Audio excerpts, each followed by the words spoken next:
Gausia committee Longadu উপজেলা শাখার ইফতার মাহফিল অনুষ্ঠিত। বিপ্লব ইসলাম এর তথ্যচিত্রে দেখুন বিস্তারিত। গাউছিয়া কমিটি বাংলাদেশ লংগদু উপজেলা শাখার উদ্যোগে এলাকার মরহুম মরহুমা মুরব্বীদের ইসালে সওয়াব উপলক্ষে পবিত্র খতমে কোরআন, খতমে গাউছিয়া, পবিত্র মাহে রমজানের তাৎপর্য শীর্ষক আলোচনা সভা ও ইফতার মাহফিল অনুষ্ঠিত হয়।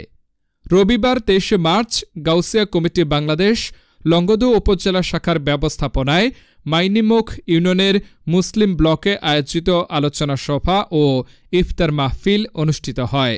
এ সময় প্রধান বক্তা হিসেবে উপস্থিত ছিলেন লংগদু থানার পুলিশ বক্তা মোহাম্মদ আব্দুল মান্নান আল কাদেরি, গাউছিয়া কমিটি লংগদু উপজেলা শাখার সাধারণ সম্পাদক শামসুল আলম, প্যানেল চেয়ারম্যান আজগর আলী, গাউছিয়া কমিটির ডাক্তার মনজুরুল হক, হাসান খলিফা, উপজেলা সদস্য শামসুদ্দিন, আবু হানিফ।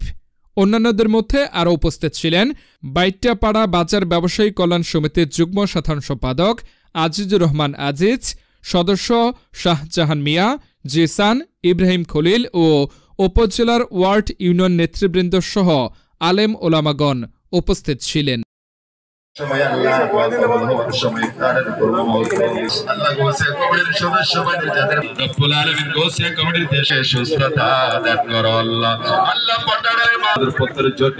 বিমার পরিচালনা করতে পারে আল্লাহ।